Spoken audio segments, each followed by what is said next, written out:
अजय उपाध्याय जी, अगर हम तस्वीरें देखें, जैसे शेख जायद है, उनके साथ जो हमेशा तस्वीर आती है, मल्टीपल विजिट्स कर चुके हैं प्रधानमंत्री और हमेशा एक पर्सनल कनेक्शन की बात करते हैं, तो जो इमेज की, जो नैरेटिव की और जो सच्चाई है वो काफी अलग है। हमेशा उनसे मिलना, प्रधानमंत्री जब वो मिलने गए थे उन्होंने ट्वीट किया था with my good friend Sheikh Zayed, कि ये नहीं है कि सिर्फ चले हमारे बिजनेस के रिश्ते हैं, पर हमारी दोस्ती भी है, उसकी बात की जाती है। तो नैरेटिव अपनी जगह है, लेकिन उन्होंने एक दोस्ती बनाई है पिछले 11 सालों में। देखिए, दोस्ती की बात तो है, भारत का अन्य देशों से दोस्ती है और भारत की दोस्ती में ही हमारा जो राष्ट्राध्यक्ष है उसकी दोस्ती अपने आप में अंतर्निहित होती है।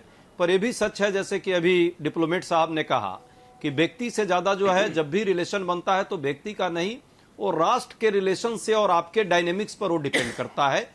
कूटनीतिक आपके जो रिलेशन होते हैं और आपके अपने राष्ट्रीय हित हैं, जो राष्ट्रीय हित आपके साथ कंट्राडिक्ट करते हैं उनके साथ हमारे संबंध नहीं बनते हैं। जहां राष्ट्रीय हित की पारस्परिक कहीं ना कहीं एक दूसरे से अभिव्यक्ति दिखती है, जैसे कुवैत की बात यदि कर ले तो हमारे राष्ट्रीय हित बहुत सारे मायने में उनके साथ जुड़े हुए हैं पहले से। और वही जहां एक दूसरी बात आपने माइनॉरिटी की है, 92 में यदि सबसे ज्यादा गल्फ देशों में किसी ने रिएक्ट किया था जब वो मस्जिद ढहा था तो कुवैत ने किया था। 2001-2 के बाद की बात आप कर लेंगे तो उस समय भी एक अलग से कानून उन्होंने बनाने का प्रयास किया, जिसको उस समय भी रिएक्ट किया गया और बाद में जो है उसको खत्म करना पड़ा उसे। तो ये चलते रहता है रिलेशन, पारस्परिक संबंध जो है कोई व्यक्ति के कारण नहीं, देश के अपने अपने राष्ट्रीय हित हैं, प्राथमिक हित राष्ट्रीय हित है कि आज आर्थिक दृष्टिकोण से भारत सबसे बड़ा मार्केट है, हमारे पास टेक्नोलॉजी है, हम एक तरह से निरंतरता के साथ अन्य देशों को, चाहे गुटनिरपेक्ष के समय में हो या आज हो, हमने अपनी विश्वसनीयता विश्व में लगातार कायम करने का प्रयास किया है कि हम दोस्ती को निभाना जानते हैं। भारत हमेशा विश्व के देशों के साथ दोस्ती निभाता है।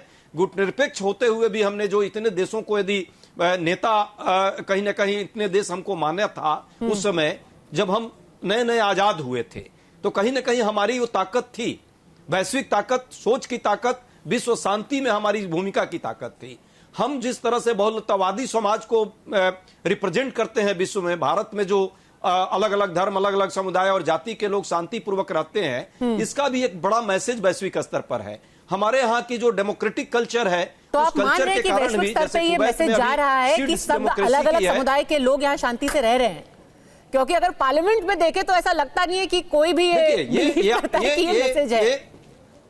जोशी जी, नहीं जोशी जी, ये आज की बात मैं नहीं कर रहा हूं, हमारी एक परंपरा रही है इतने वर्षों की। अच्छा। इसमें गांधी को आप जितना इग्नोर करते भारत में कुछ विचारधारा के लोग, लेकिन जब विश्व में जाते हैं तो महात्मा गांधी को सब मानते हैं। और हमारे भी कई लोगों को जो यहाँ उनके हत्यारे को कई बार माला पहनाते हैं, उनको वहां जाकर के गांधी जी को माला पहनाना पड़ता है। इस तरह की हमारी विरासत है। ये सांस्कृतिक विरासत एक दिन में नहीं बनी है, ये हमारी एक परंपरागत सोच और लगभग जो 70-75 वर्षों की जो यात्रा भारत ने की है स्वतंत्रता के बाद वैश्विक स्तर पर, जो हमारी ताकत है वो ताकत एक दिन में नहीं, निरंतरता के साथ बनी है। कोई कह दे कि 98 में जो परमाणु विस्फोट हुआ वो 98 में अटल जी ने बनाकर विस्फोट कर दिया, ऐसा नहीं है। 75 में हो गया तो इंदिरा जी ने विस्फोट कर दिया, ये भी नहीं है। हाल में सबने मिलकर के भारत को इतनी ताकत बनाई। हाँ, हाल में तो ये कहा जाता है ना हमारे देश में कि गांधी जी की तो पूरी जो सोच है उसको खत्म कर दिया गया है हमारे देश में, अब एक अलग तरीके की सोच यहाँ चल रही है। तो आप कम से कम ये तो मान रहे हैं कि वैश्विक स्तर पर गांधी जी की सोच है, सब लोग साथ में रह रहे हैं, खुशी राजी से रह रहे हैं, ये सोच अभी भी हमारे देश में है और ये दुनिया मान रही है।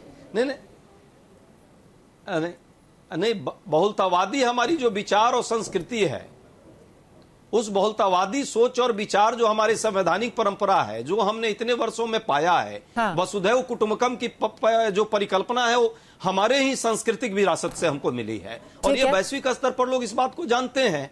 जरूर कुछ समय क्षण के लिए कुछ गड़बड़ी हो रही है, लेकिन उसको हमको ठीक करना है ताकि हम और आगे जाकर के विश्व में हम अपनी पहचान जो पुरानी हमारी रही है उस पहचान को हम मेंटेन करें। यहां भाजपा और कांग्रेस की बात नहीं है, शुक्ला जी की और मेरी बात नहीं है।